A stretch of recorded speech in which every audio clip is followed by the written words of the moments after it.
And if the name doesn't tell you, I'll tell you myself. Home is Ghana. Mm. My other home is South Africa, and now I am based in the DMV, just outside of Washington, DC. And happy to see so many faces here. And I see that Portia is coming to us from Portland, Oregon, and is happy to be here because she really enjoyed our time together last time. Can we get a little heart emoji? We enjoyed having you here last time too. So we're glad to see. I see that Dr. Tabitha has also joined us. And unlike me, friends, Dr. Tabitha is not a pretend doctor. She's actually done the work. She's an all the way. She's a doctor. Okay. I'm all but dissertation. She's all and dissertation. So shout out to Dr. Tabitha. We love to see you here with us today. And Patricia is joining from Accra, Ghana, my hometown. People often ask me when I say that home is Accra, they say, "What village are you from?" And I explain that, we were there. We were in Accra before the city of Accra was there. Okay, that's our village. So Exactly. glad to see you here with us, Patricia. I see that you're also with us today. Thank you for joining us. I see that Auntie Debbie has joined us. Welcome, welcome. We're just asking folks in the chat to let us know where they're joining us from. If this is your first time at AfriWomen, we know that you are, as the young folks say, an OG, an old gangster. You're not new to this. So definitely not your first time at AfriWomen. And what brings you here today? As we were saying, we all have very many things to be doing, but really appreciate the fact that people took an opportunity to be here and to join us in sisterhood today. So if you just want to share in the chat, if you haven't already done so, in a moment, I'm going to go ahead and hand over to Nana to give us a quick overview, an intro to AfriWomen. We have a short session today, just 90 minutes. We want to make sure that we keep it really tight and respect everyone's time. But just to say welcome and over to you, Dr. Nana, another official doctor, not an imposter, but a doctor, We, Nana. we are right behind you, Abhinav. We're pushing your sales. Almost there. Welcome, everybody. Welcome, welcome. Happy Thursday. So today we will start with, I will do a short one for those who are new to the community today. Just meet the AfriWomen Network, and we'll do some community connections to get to know each other. And then we'll have our panel discussion. I know there were some time shifts, so we'll work through that. And some community announcements of some exciting things to come, and then we will close. Okay. So I'm going to run through this quickly, but welcome everyone. Um, as many of you know, AfriWomen Network has been around since 2002 as the African Women Development Fund USA, sister organization to the African Women Development Fund on the continent. We have started our signature AfriWomen Hangouts, and this is sort of one of our AfriWomen Hangout productions, if you want to call it, in 2017. Amplify Her campaign with our podcasts, etc., launched kind of during the time of COVID, where we actually had a lot of conversations with each other virtually, and we started to really build the community up again. And in 2021, we hosted our first Diaspora AfriWomen gathering with over about almost 80 people in attendance at one point in time. And it was really great to see people from Europe, from Asia, from all over across the world, African women come together. And we rebranded as the AfriWomen Network last year. So this is our signature Rooted and Rising for this year. But our mission, of course, I may have somebody to do this because somebody's calling me as soon as I get on. But our mission is really to build and foster authentic connections and holistic wellness and powerful dynamic leadership around Black African women with a thriving global community that really is there to support each other, where we are also happy to be with each other as we are today and know that we always have a sister in our back, really with the wind in our sails. So really it's been amazing to be part of this community. Our beliefs again and our values are around community, building a strong community, caring, again, part of our series today of Rooted and Rising. Our series for the year is really around how our well-being informs our well-doing, as mommy likes to say, and really looking at how we are also amplifying the voices of people in the community. And that's, as you'll see today, our panelists are coming from the community. We have so many experts within our midst that we don't have to look far to find each other. Again, abundance. Everybody has something to bring. We're full. We're full as ourselves and fuller with each other. being authentic, our authentic selves to the table, and really thinking about how we innovate and be creative. Uh, our pillars of transformation. Sorry, now I have somebody here. You want to take a break? Okay, sorry. Sorry about that. School is off today, so yes. Good job doing your Zumba. Great job. She's doing Zumba, as we all should. So our pillar of transformation is really connecting women across the African diaspora and really building community wellness and leadership for Black women. We are intergenerational, inclusive, intentional, and intercontinental. And with that, I'm going to transfer it to somebody else so I can figure out. You want to close it? Fantastic. Thank you, Dr. Nana. So as Dr. Nana has given a quick overview of who we are as AfriWomen and how we have arrived at this place, I'm going to hand over to Maabena, our chief steward, our chief connector, our chief visionary, to share a little bit about our community agreements and how we are with one another in this space. Thank you, everybody. It's good to see everyone. I was trying to multitask here, trying to put it out and say, hey, just pop in and join us while this conversation is going on. But when it's not enough for us to gather, right? How we are with each other when we gather is the most important thing for gatherings and for holding space and for being in community. And so at the AfriWomen, we are really thinking about how do we want to be with each other. And what you see on displayed on the screen is not something that we just wrote it down, but over the time that we've been connecting and gathering, we realize that these are essential attributes, essential values that we want to hold to. And so one of the things that we believe as a community is that we will always sit in our learning edge and bring curiosity, right? And sit in our growth edge and stretch. And so we are committed to learning from each other. We know that building trust is at the core of any healthy relationship. And so we will trust that people are doing the best they can. In other words, we have to meet each other where we find ourselves. Come just as you are. We talk about the stories and the conversations that we have. And we want to create a sacred space as well as a brave and safer. Notice I didn't say safe space because we can't give anybody safe space. We can provide and offer safer spaces and brave spaces, but also sacred spaces where we can tell our stories unabashedly, and we can sit in each other's stories. And this is one that, when we were having our team meeting, Obenewa kept bringing that up, that we emphasize that we create a judgment-free zone where we elevate each other. Our goal is, as a community, is to amplify each other's voices. Our goal as a community is to complement.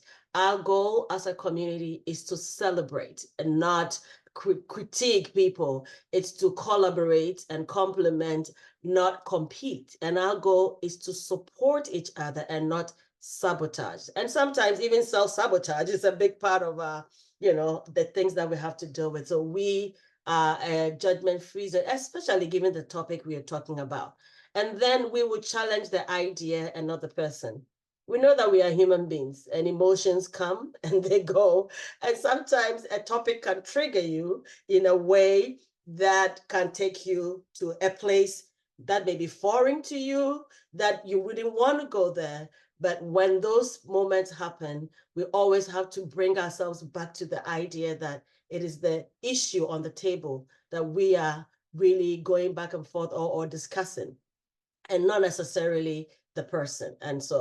And we will speak our discomfort. One of the things that I believe is that until you are comfortable with being uncomfortable, you haven't started the journey of growth. And so we will speak our discomfort. Sometimes it might not be the best time and season, but by all means, speak your truth. We'll speak truth to power. We'll do it with love, with empathy, with compassion, but by all means, we do so to grow us and to grow our community. So those are the truths and the values that we hold to as a community. And if this sounds like a brilliant idea, like a great idea, I want to see some love in the chat, or just unmute and give some love to this community agreement and aspirations. Thank you, thank you, thank you.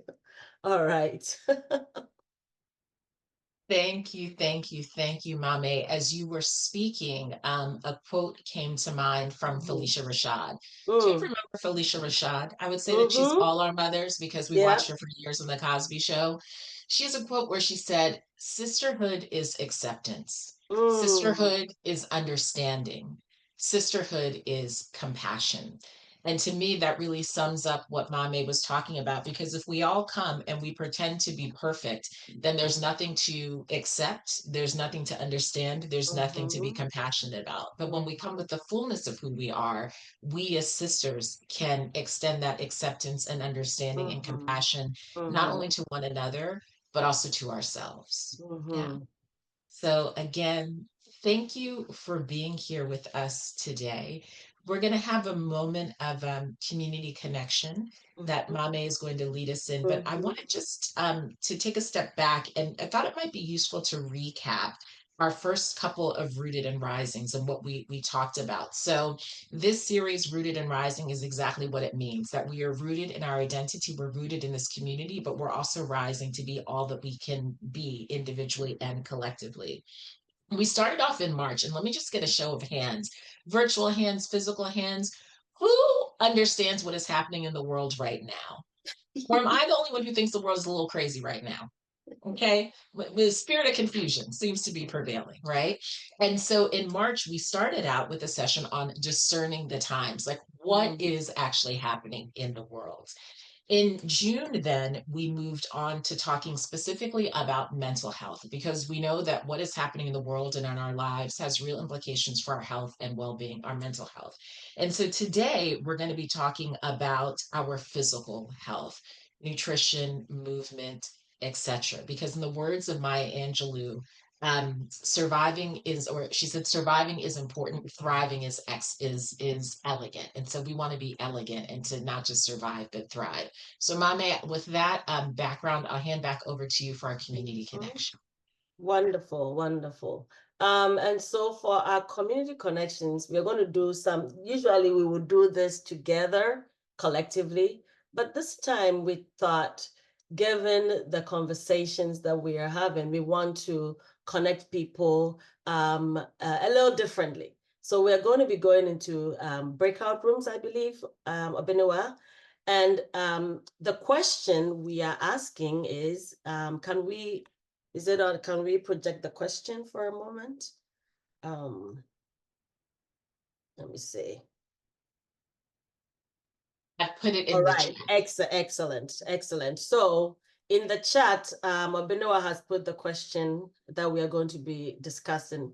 If you had to describe your current relationship with food or movement, what would it be? I see Debbie is like, oh my God.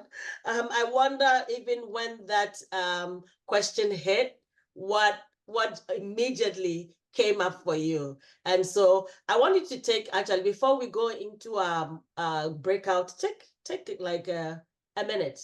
I want you to jot down something for yourself before we go into, we disperse into our breakout. Think about it. If you were to tell the story of how you engage with food and movement, what would that story sound like? What would it feel like? What would people who are listening to your story take away from it? So take a minute and jot a few things down so that when we go into the breakout rooms, we will have some rich conversations, and then we'll come back and share. All right, Dr. Nana, when you are ready, you can please, and good, you're back. I hope our daughter is calm and settled. She is doing Zumba right now. So again, it's going to be a Zumba morning. Talk about a story with movement, right? She's doing her movement story, She's so doing her I'm there with movement. her. I'm there with her. All right. So when you're ready, you can take us into our breakout rooms. And it's good to see all the other faces here. Zoe Baraka. All right, let's go. Welcome back, good people. So I am curious to know, was there anything fascinating, interesting, amazing, or that you could just relate to that came up in your group conversations? Just Well, a yeah, quick I'll one. go. Are we going to have someone at least representing each little group? Because We're that's just the gonna way pop we discussed. Yeah. we're gonna popcorn it. So if one person wants to speak for your group, I happen to know on good authority some groups didn't get to the question. So we're just gonna popcorn around, and as the spirit moves you, feel free to say something. Okay. So I think Zoe was gonna start us off with something. Yeah, I Zoe, I was. felt the spirit of speech coming from you. Yeah, no, really. I was gonna say that I think I love this because I happened to be in Rwanda and Tabitha and I got in the same room and she actually is, please forgive me if I say something wrong, Tabitha. She's actually from Rwanda. So, the connection was very instant. And we did get to answer the question in under 2 minutes. So we did very good. We managed our time. But we spent the time just talking about movement because, I've had like 3 or 4 big moves in the last 3 or so years. So it's been interesting. And so we were talking about that. And we talked about her beautiful hair, her locks. And Faith joined us. And we both know Faith. And, we just kind of connected. So my group was a lot of fun. And now I have one Rwandan friend, which I've been jonesing for. So I'm happy. We're happy. See how the universe makes it work. And I did notice, Tabitha, your locks, you did a little something, a little bob, you did a little blonde. We see you, Dr. It Tabitha. We is so see you, beautiful. Claude. Yeah. We appreciate it. What about other folks? What came up in other people's groups? Does Debbie's group want to share their representative? Yeah, sure. I think I'm the one. We were in the same group. Hi, everyone. Hi, I'm everyone. And Grace. as you speak, also tell us where you're coming from so we have a good Yeah, sense. sure. So, yeah, it's my first time here in AfriWomen and Grace from Burundi, working with Faith in Action. But for now, I'm currently in Uganda. Yeah, so that's where I joined from. And we had great time as we also discussing about the question. And in our group, one thing we found for sure is that we are really, really struggling. The 3 of us, I think, yeah, we were 3. First of all, there is some of us who love food and it's really bad to control ourselves on what we eat. And also we have others who, react directly to the food. And also the movement is not that frequent. And also we have, lack of sleep based on the lifestyle because of stress. And then someone, even their children, notice that they are not doing really, really well because, their sleep and movement and their eating habit is kind of in disorder. So we are still trying to learn 1 or 2 things because they are really, really struggling. And we talked a little bit about compassion here, and so appreciate everything you said, Grace. And I want to emphasize at this juncture the struggles that so many of us feel around food, around movement, around health. They're not individual struggles, right? They're systems and structures. Otherwise, it wouldn't be a multi-billion-dollar industry around the world. And we're going to unpack a little bit of that today. We have time for 1 or 2 other people to share if they would like to do so. Mame? Yes. One of the words that we all borrowed from one of our core partners was that this relationship is a roller coaster. And and each of us was like, yes, it is a roller coaster. So officially, we are defining our relationship with food and movement as a roller coaster.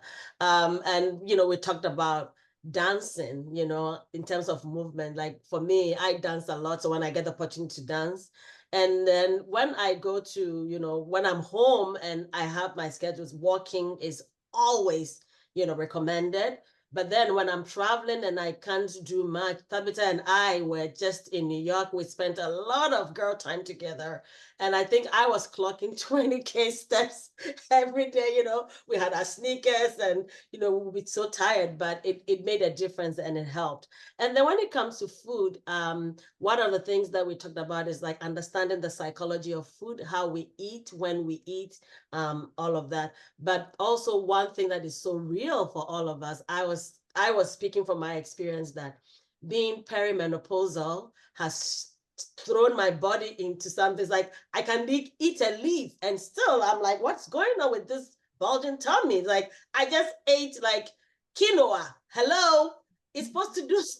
I've been eating quinoa night for that, and I'm not seeing any results. And so the struggle is real, and realizing that some things are like that, and giving ourselves grace as we navigate this. So yeah. Absolutely, absolutely. Thank you for sharing that, Mame. And ladies, in the chat, if you could just do me a quick, I'm just doing a little survey here, just drop your age in the chat. And it's not to expose anybody. I mean, not that anyone can be exposed. Everybody in here looks like they're about 26 years old. Black really doesn't crack, right? But just drop your age, because it would be good to have a sense of what's in the room, because the reality is, as we age, our bodies need different things. Our bodies do different things. I heard somewhere, I don't know how true it is, maybe Tambra can tell us later, but that your body changes every 7 years, right? And I know for me that if I think about my relationship with food and movement, it's a taking for granted, right? I take for granted that I could do what I did when I was 28, and at 45, it's not going to have the same impact, right? And it's definitely taken for granted because things are shifting. And so my relationship needs to shift as well. And so, you know, we have folks who are everywhere from 31 to just shy of their 53rd birthday. Happy birthday in advance, Dr. Nana. To folks who are 56 and 62 and 25. So we really have every stage represented here. And our conversation today is gonna focus on that and address our needs in these various ways. But I want to just give a little bit of context in terms of, and just drop it in the chat for me also. Why does this conversation around physical health and nutrition matter? Let's drop it in the chat. Why do we think that this matters? I know, Tabitha, Black don't crack for real, because I'm busy here looking at Auntie Debbie like 60 who? 60 what? 60 where? Nary a wrinkle. Okay. I'm looking at Auntie Atama like, wait, what? What? Where? I mean, smooth, skin, smooth, perfect, smooth. We aspire, we stand. But let us know, why does this conversation matter? Okay. Just drop it in the chat. A reason why it matters, despite finding the fountain of youth like Patricia has done at 49.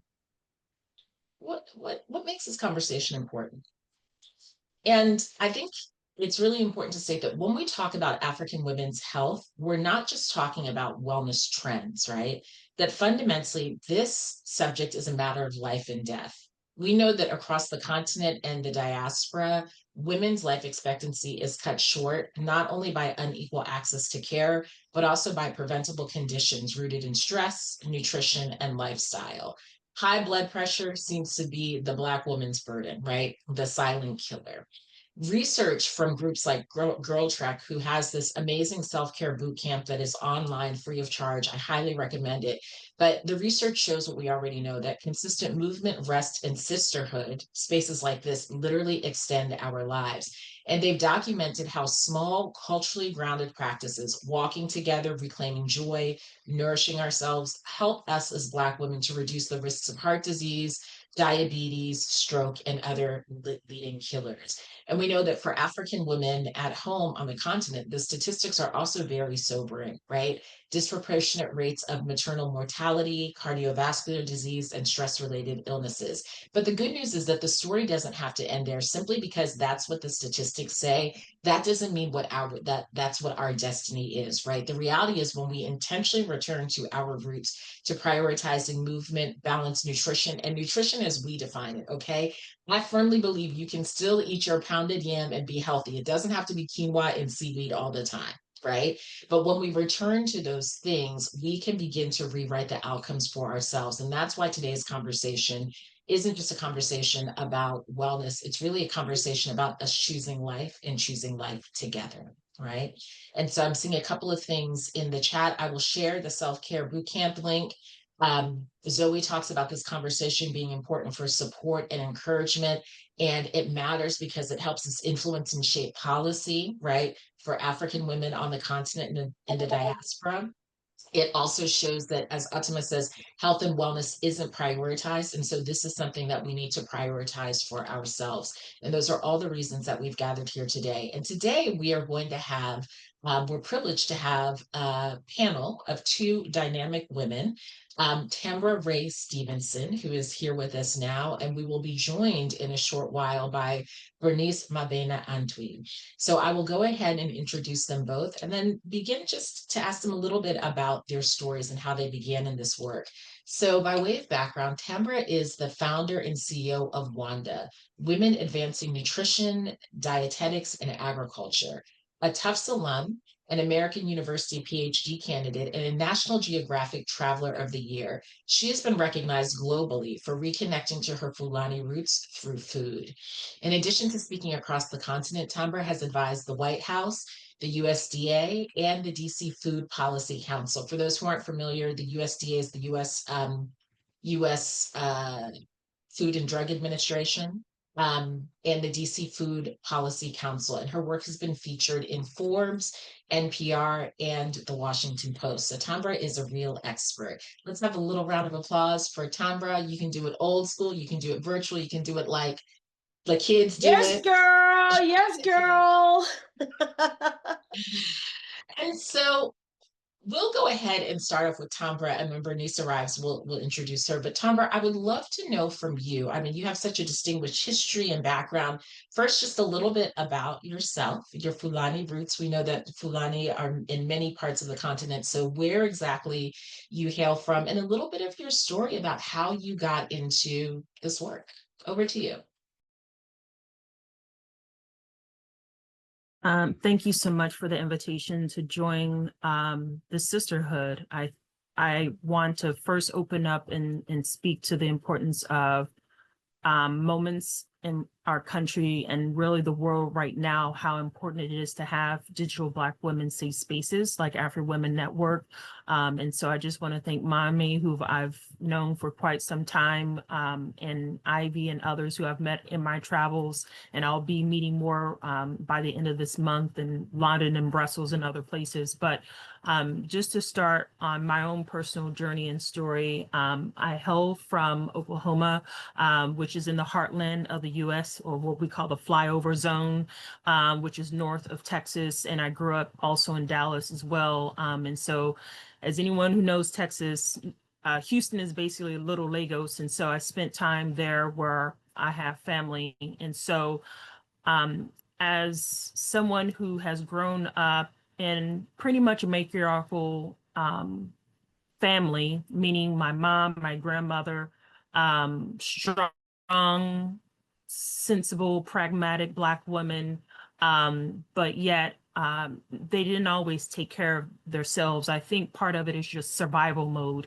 especially knowing that I was the first in my generation and my brother, who I've later met, to go to college, and you learn family history over time. And so what I've become is really an expert in my own family health. I was that inquisitive child. I loved asking questions. I was curious. I was creative, still am. And I think all those dynamics helped to fuel where I am now, because every question led to an answer or no answer. And I just kept wanting to hunt for the answers. And if no one told me the answers, you know, I think it's no coincidence that I landed in science, which is all about asking questions and finding the right answers. And now realizing that, you know, social science is a science as much as nutritional science, and seeing the value of both coming together. So in other words, I've come to realize not only is our food our medicine, but our stories are medicine, our sisterhood is our medicine, as more research comes out to affirm that. So in my family history, on my mom's side, on my maternal side, I saw everything. By this age, my mom was already retired from government. And also it was a dynamic where she had a number of issues, from fibromyalgia to psoriasis to lupus, now type 2 diabetes, getting insulin, not only taking insulin, but getting epidural shots for the pain because of the fibromyalgia. And so once I decided to go into Tufts, by then I knew from all the programs every summer I did not want to do a medical degree. I didn't think it was going to give me the skill set that I needed to address the deep-rooted issues that I saw, which is I want to prevent you from even getting into the hospital. And so what would that look like? And so that looked like changing your lifestyle. And so one of the things that we do know is that it's an 80-20 kind of rule, and it might actually not even be that low in terms of 80% is lifestyle, 20% it might be genetic. So when I hear fatalistic comments like, I'm just going to die anyways, I might as well die what I love doing. Well, that's not how grandma died, okay? She died from complications of diabetes, and she lost at least 11 pounds in the hospital. She had multiple organ system failure. It did not look fat and happy, as my mom described how she wanted to have her life. So for me, I learned to reverse engineer their life, to say, how do I not end up like them? So with a walker and having a disease by 45, like that was not going to be my future. And so I think it first started just with a mindset and a determination that this is not how I'm going to live. And then from there, how do you put action behind that sense of awareness and that staunch, strong attitude to ensure that you uphold that?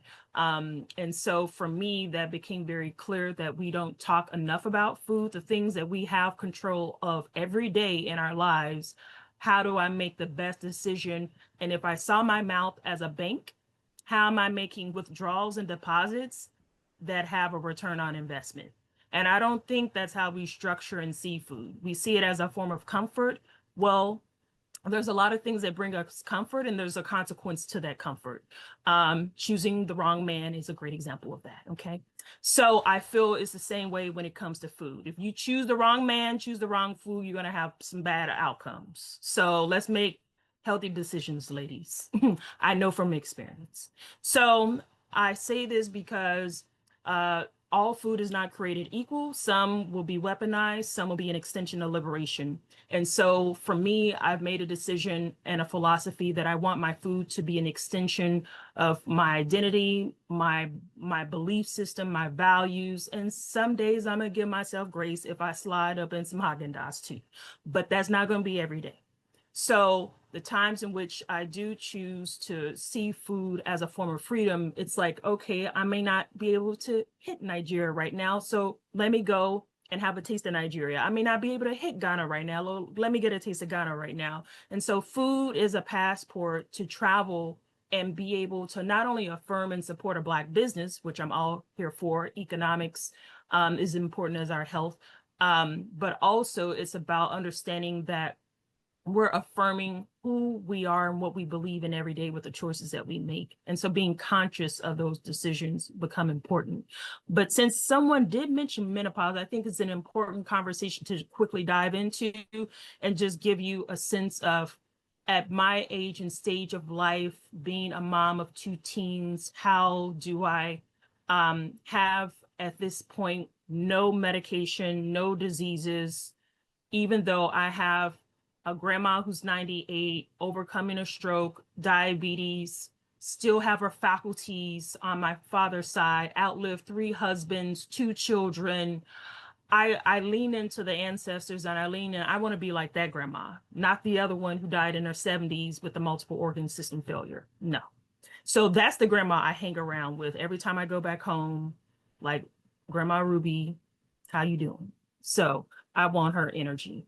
So part of her philosophy of life, since longevity is very popular, even in National Geographic, you'll see a lot of the news that they put out is about health. because they realize that is what people are interested in. That's what they want to share. So longevity, which is not captured in the blue zones, Africa somehow was missed. How is that possible? What we do know is that for her, and from what I've learned from centenarians, is that after the age of 70, it's like the Boston Marathon. It is a mental fortitude that will get you the next 25 years of life. So your physical health will get you into the 70s, what you did or did not do, because most people die in their 70s.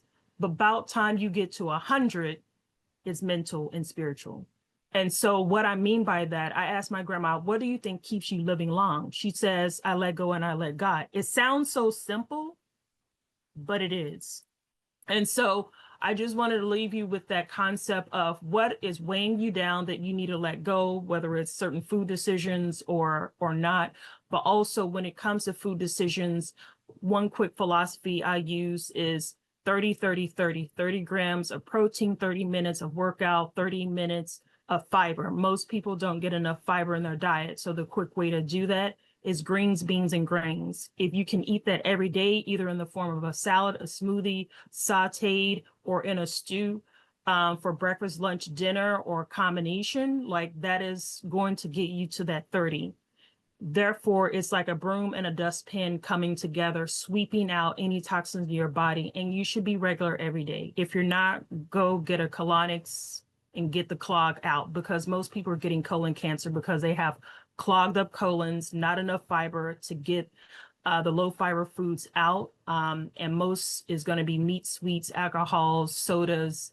And that is the sugar that turns into the diabetes, the dementia, the Alzheimer's, that's also known as type 3 diabetes, that is evidenced and recorded. And so I just want to leave you with drink water. I fill up my boss. If you have 3 of these in a day, you're more than good. If you even just have 2 of those, you're good. And also drinking your teas. Green and mint is a great combination in any herb, soursop. I could go on, and I also choose to take supplements over pharmaceuticals, because you're not always going to get all your micronutrients, but that is the deficiency that we have as well, especially when it comes to vitamin D, magnesium, and omega-3. If by 40, and if you're on birth control, which zaps some of your micronutrients, you have to replenish, because that's probably why you're having the back pain, probably why you might have high blood pressure. The micronutrients are literally can impact the blood vessel dilation to where will cause the high blood pressure. So it's not just a salt issue. It's also, do you have the right ratio of calcium, magnesium that's also modulating the blood vessels as well? So we cannot underestimate the power of nutrients, and if you don't have the right amount. So thank you so much. And I do have a call, funny enough, with Girl Trek, because that's what my PhD research is on. So I will be around till 1. Thank you. Thank you, Tambra. You've already dropped so many nuggets and so much important information. Thank you for that. I'm going to bring Bernice into the conversation, then we're going to come back to you, because we're getting to a really important piece about what specifically we can do, talking about things like the 30-30-30, nutrients, etc. So we're going to come back to you. But I wanted to bring Bernice Maabena Antwi into the conversation. Bernice is a fitness coach, a Pilates instructor, and the founder of Fitvolution, with 15 years of experience in wellness. She leads corporate wellness programs, postpartum recovery, and community events like the 21-day detox challenge and the Mother's Day 7K marathon. Her work has reached thousands of people across Ghana and beyond, and she's been featured on Vodafone, Healthline, DWTV, and Al Jazeera, among others. Bernice, thank you so much for joining us. If you could start off like Tambra did, just giving us a sense of the work that you do, how you got into that work, and why it is so critical. Hello, everyone. I need to put this video on. Pardon me, I'm just coming from another meeting, so I had to just quickly change in my car. So it's all going to go down in my car if everyone is okay with that. Okay, so yes, my name is Maabena. I really like to go by Maabena, so let's drop Bernice. Let's use Maabena. And I've been doing living this fitness life for as long as I can recall. Bless my parents, I think from the time that I could see, see things and understand, my parents have been running a non-profit organization for people living with disabilities in my home village in Ashanti region in Ofinso, for those who live in Ghana. And right from maybe about 5 or 6 years, we had volunteers coming from all over the world because they were interested in what my parents were doing. And so I noticed that for my village folk, I never saw anyone go for a walk. In fact, I never saw anything like that with my village folk, including my parents and my extended family. But for all the volunteers who came from all over the world, including some African countries and European countries, they always came with their running apparatus. So in the mornings, very early in the mornings, I mean, in the village is like the countryside. So it's very green and the environment is so cool. The air is so clean. You see them wake up in the morning and go for a run. They will take a run about 30 to an hour and then back before they'll come for breakfast. And I do not know how that registered with me, but at some point in my life, I knew that this is the life I wanted to live. I wanted to own shoes. I remember the first time I asked my parents to buy me shoes for running was when I was going to the secondary school. Unfortunately, it's not an environment where you could do that. But when I had a chance to go to the uni, I definitely packed my running shoes. So I believe that I got this exposure and this indoctrination from strangers, interestingly. And it has been part of me until I decided to do this full time. When I started Fitvolution, the idea was to empower stay-at-home moms. That was the first thing that came to me. It was like, I want to empower stay-at-home moms because I know that after their kids have gone to school, they have time on their hands until they have to probably pick up the kids or the kids come back home. And this is a good time for them to work on their longevity, work on themselves. And it started from there, and then we got into, communal fitness activities, physical well-being activities, and then now we are here. So if I've left anything out, please, you can prompt me. Thank you for that, Maabena. So a question for both you and Tambra, right? Because I think you both come at this from very critical elements of nutrition as well as health and wellness.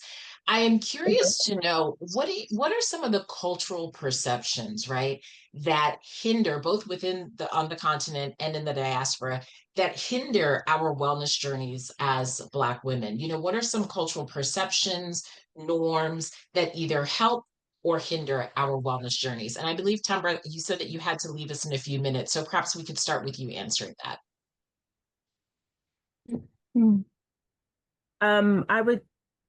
I would preface and say that when it comes to the stories that we tell ourselves, especially when we think about our own families, I would say just challenge any narratives that we have. I think we underestimate how internalized we might take other people's information and claim it for ourselves.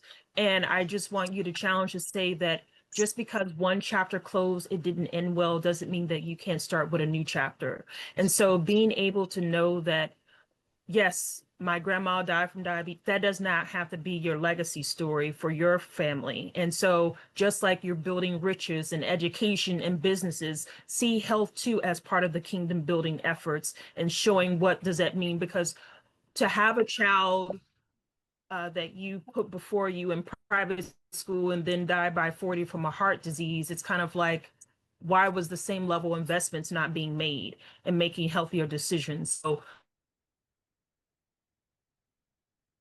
Tambra, I think you froze. I'm not sure if you can hear me, but I think you raised a very good point, right? Are we making the same level of decisions and investment for our children and the future? And the other thing I'm hearing, and I'm going to ask people to write this question down to reflect on it, is what is our vision for our health and well-being? I heard you say earlier that you had a vision of what you didn't want to be, right? And what you did want to be in terms of your 90-something-year-old grandmother. And so perhaps that's a takeaway that we can all leave the session with, really thinking about and articulating what is my vision for my health and well-being moving into the future. And I see Dr. Tabitha, you have to jet, but we will see you soon.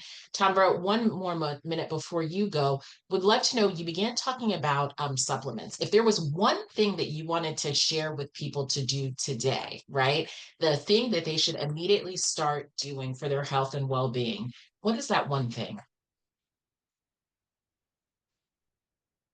Oh, you're on mute. You're giving us the best part on mute.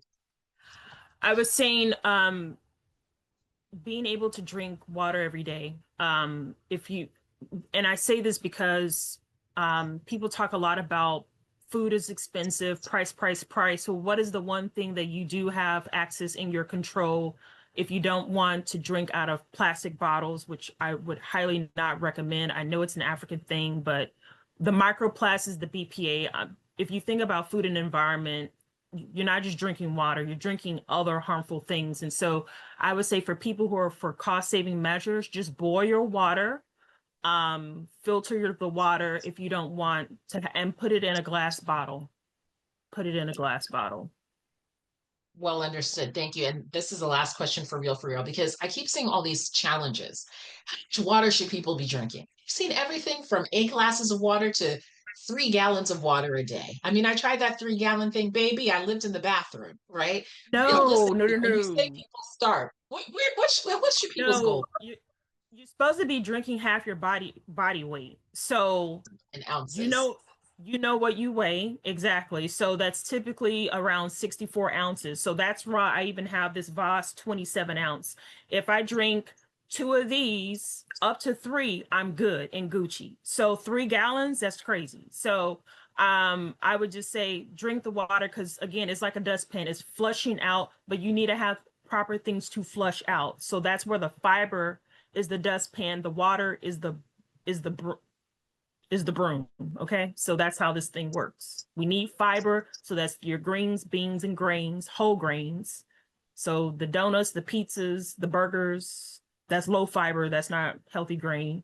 So think fonio, millet, teff, our African grains, barley, sorghum, we can go on. So yes.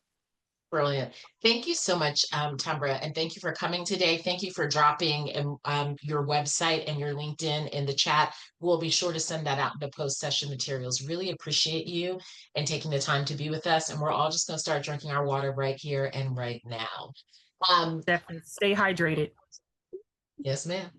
Maabena, same question for you. You know, you speak about seeing people with their sneakers early in the morning, lacing up. At uni, you made sure that you took your trainers so you could get out there, you know, and be Usain Bolt. For those of us who perhaps are less ambitious, or for those of us whose knees talk to them when we run, okay, what would you recommend as the number one thing? What is the key starting place that you say people should begin at?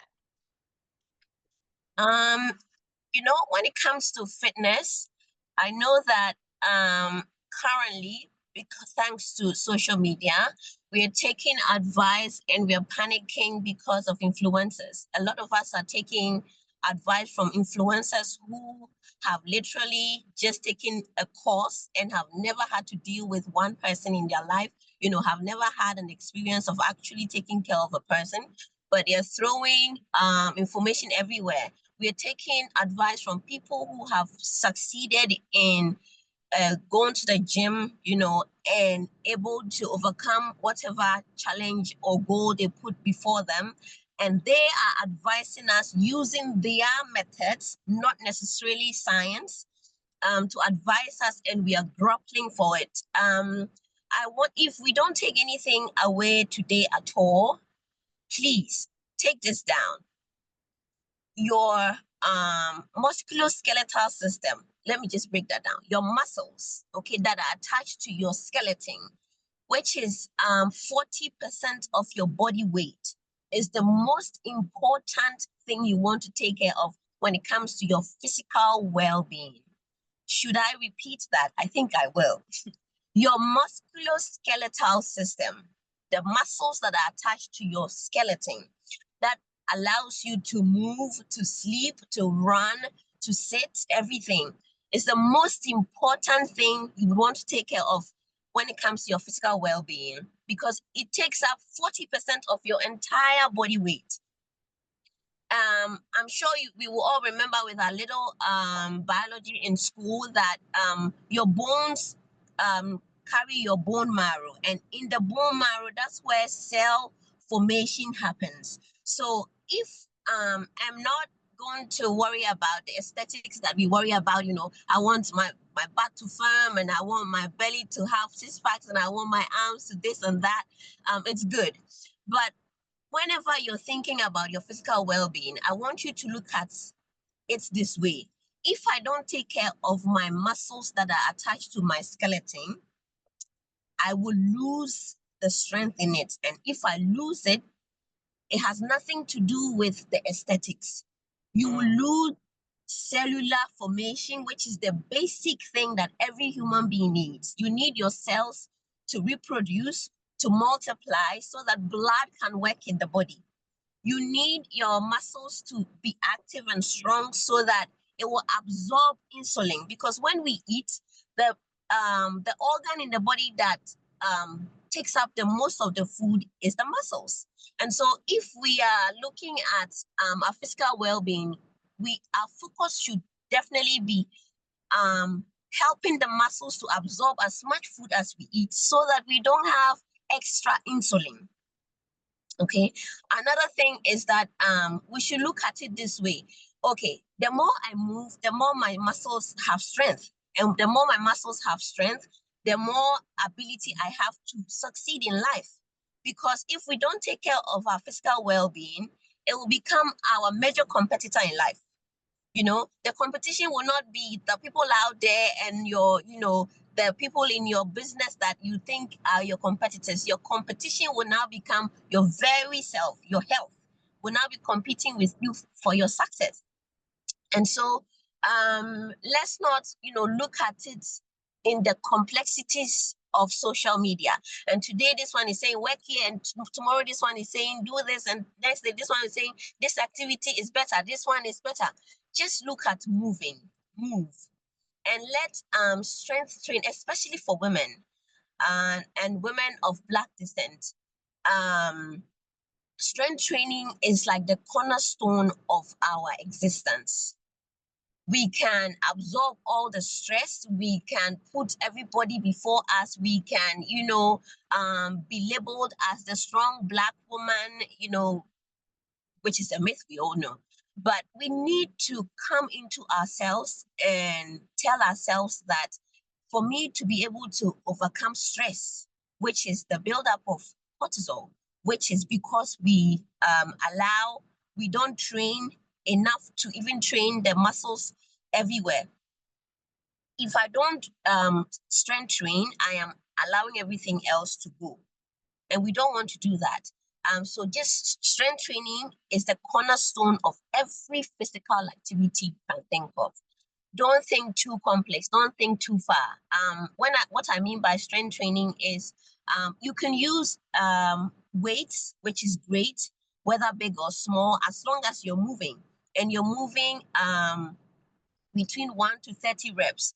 Any reps between 1 to 30 is good enough. Any reps between 1 to 30 is good enough. So whether you're doing Pilates, whether you're doing swimming, whether you're in the gym lifting small weights, big weights, whether you're standing in front of your TV, just make sure that you are able to do reps. And reps, by reps, I mean repetitions of an activity. Any activity you're doing, you should be able to do repetitions between 1 and 30. That is good enough for strength training. And you should also be hitting your dead reps. So what I mean by this is, sometimes when you're exercising, you're not really tired, you're just feeling lazy. So to maybe do squats. You could do 20, but you do 7 or 10 and you're like, oh, I'm tired, I could just do the rest tomorrow. But you know that if you had taken maybe 10, 20 seconds break, you could have added that extra 10. So let's always try to add that extra. It is when you add that extra after you feel tired, that's when muscles grow. So we should always just have this in mind. Every activity works. When we are 30 and above, we should limit the explosive activities, the ones that make your knees hurt the next day, the ones that make you feel like a sharp pain anywhere, the ones that make you extremely exhausted, because there's also something like overtraining. I'm sure we have not even gotten to the point of, consistently training to get to overtraining, but there are people who actually overtrain, and that is also going to affect, because when you overtrain, then your body takes energy from all other activities that's supposed to do for you, like regulating your hormones, like your regulating fertility, to come and support the major activities. So thankfully, I'm sure we're not overtraining yet, but we should focus on strength training. If you don't take anything away today, please remember that strength training is the cornerstone of any physical activity you can think of doing. Let's move your squats, safe squats, not any explosive thing. I mean, you don't want to impress anyone. Safe squats, your planks, your Pilates classes, your running on the treadmill, or going outside with your friends to run so you can socialize and rant a little bit. All those activities are good. As long as we stay moving, we stay healthy, we feed the muscles, and cellular production continues, and we are able to absorb more insulin, and so we become more insulin sensitive. We release a lot more of endorphins, and so we are not depressed, and our menstrual cycle is better, because now we are not allowing toxins to stay in the system. We are constantly working the muscles, they are growing, and so we are feeling better. So this is what I would, if I don't leave anything with you, this is what I really want you to capture today, this meeting. Thank you for that so much, Maabena. So really getting out there and moving, and particularly the strength training elements of moving, what I'm hearing from you as being absolutely imperative. We don't need to start running marathons. We don't need to be jumping up and down on those big things that I see in the gym, simply strength training. So I want to open up the floor for questions to you and to others in the group. We have all had our health journeys, our wellness journeys, our fitness journeys over the years. If you have a question, please go ahead and raise your hand, come off mute, drop it in the chat so that we can begin to answer some of those things. Portia, you are up. What are your thoughts about HIIT, high impact interval training? Okay. Hi, Portia. So, high intensive interval training is great, just like any other activity that you would want to do. And what I would say is that, do you love it when you're doing high intensity interval training? Does it make you excited? Does it drag you to work out? If yes, keep it up. What I would say though is that as we advance in age, it becomes very necessary to be cautious of, explosive activities, because there are other ways you could achieve the same goal without hurting your joints and overusing your body, because a lot of things are depending on you. So you want to be as active and as alive as possible. As a fitness coach myself, there was a time in my life that I was 100% into HIIT, but now I hardly do HIIT. I would do my strength training because that's what I need, but I will hardly do HIIT because it doesn't serve any purpose for me. If anything at all, it leaves me with unnecessary headaches. and I'm tired and I want to sleep, and the kids don't want me to sleep, so I won't do that. Excuse But me, it's Maabena, great. I don't want to interrupt you, but I want to make sure everyone is on the same page. Could you give some examples of what HIIT training is? I don't want to assume that everyone knows what you're referring to. Oh, that's a good one. That's a good one. So interval training is the training that is explosive. Like you do an activity, for example, should I say jump squats? So jump squats is an exercise where you jump up in the air and then land in a squat. You are supposed to do it explosively for a few seconds, maybe 30, 20 seconds, back to back, up, down, up, down, up, down. And then maybe you take a few seconds rest and go on to the next activity, which could also be another explosive activity like, what should I say, burpee. So burpees is another one, come from jump squats into burpees, into, jumping jacks, into stair climb. So this is high intensive interval training. So you do a group of explosive activities, take maybe a minute rest or 2 minutes rest and go to it again. So you repeat it a few times. Yeah. So that's high intensive interval training. It is great. It's a very great way you can do. You can achieve your goal in a few minutes. Sometimes, if it could take you an hour to complete your exercise routine, if you did HIIT, it could take you 20 to 30 minutes and you're done, because it's very explosive and it's very packed. However, the impact on the joints is very much. And so you want to be concerned about that. Yeah, you really want to be concerned. I remember my first, I used to do live exercise on TV some years back, and I was doing a lot of high intensive interval training. Yes. Thank you for that. I'll cover it for you. Yes, thank you very much. You're welcome. And I just want to summarize what you said. And ladies, again, if you have other questions, please raise your hands.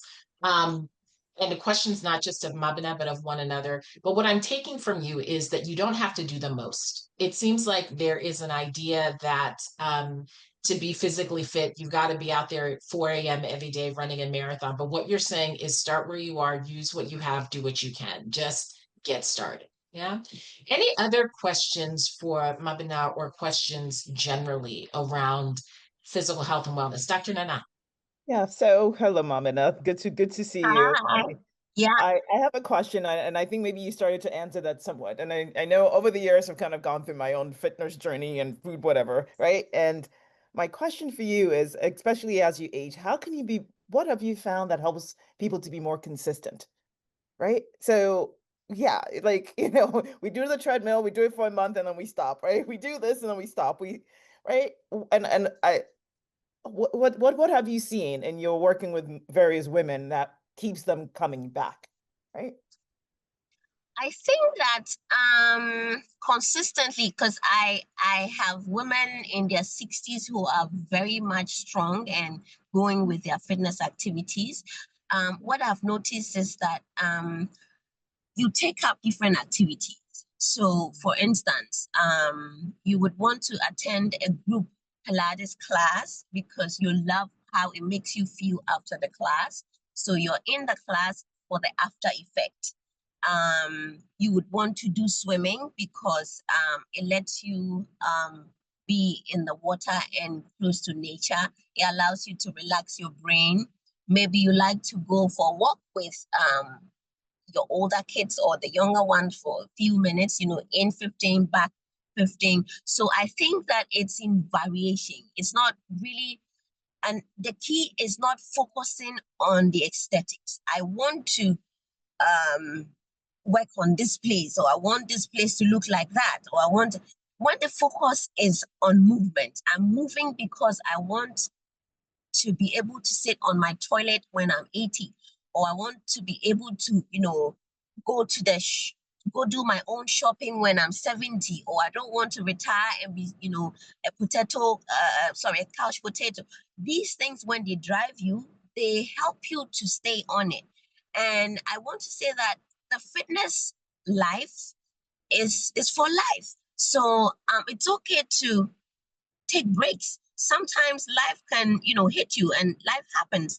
And so when you take a break or you have to go on vacation, you don't have to exercise when you're on vacation, really. You're there to rest. And so you can go on vacation, have your vacation, enjoy, come back and resume. So it's not looking at it as I have to do this because it must be done. It's looking at it as this is how I'm going to maintain my body moving. So by all means, I must move. I have to keep moving. I have to give myself grace.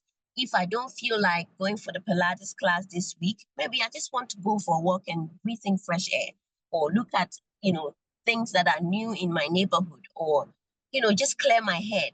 I feel like running today. Let me try it and see. Maybe if I go halfway and I'm tired, I'll just walk and catch a taxi and come back home. Or I really want to go to the poolside or I want to try something new. Yeah, so let's look at it this way. It really helps you to be consistent. Don't look at it like it's a periodic thing. It's for life.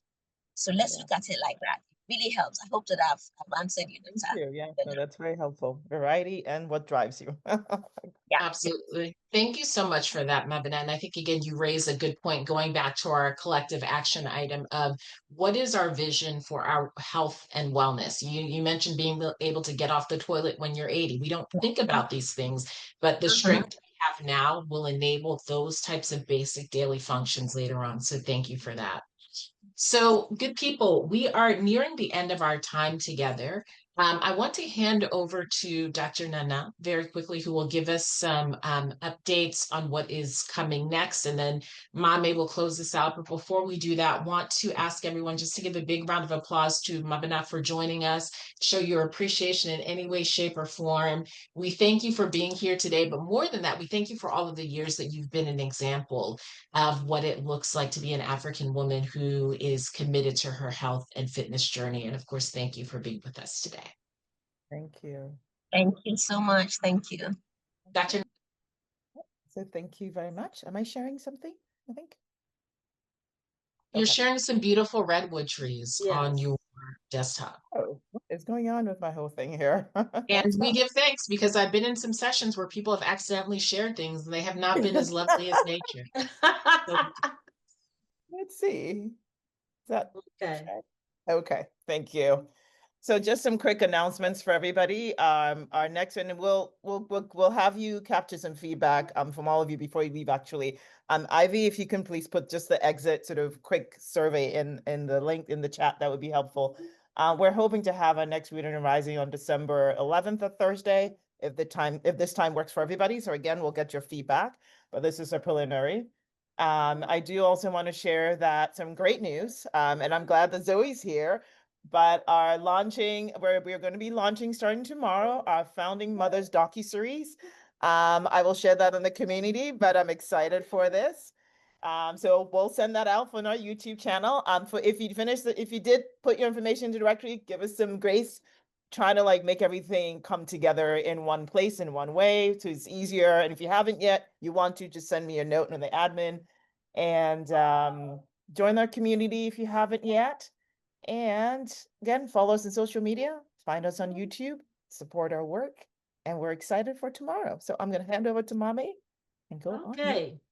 Thank you.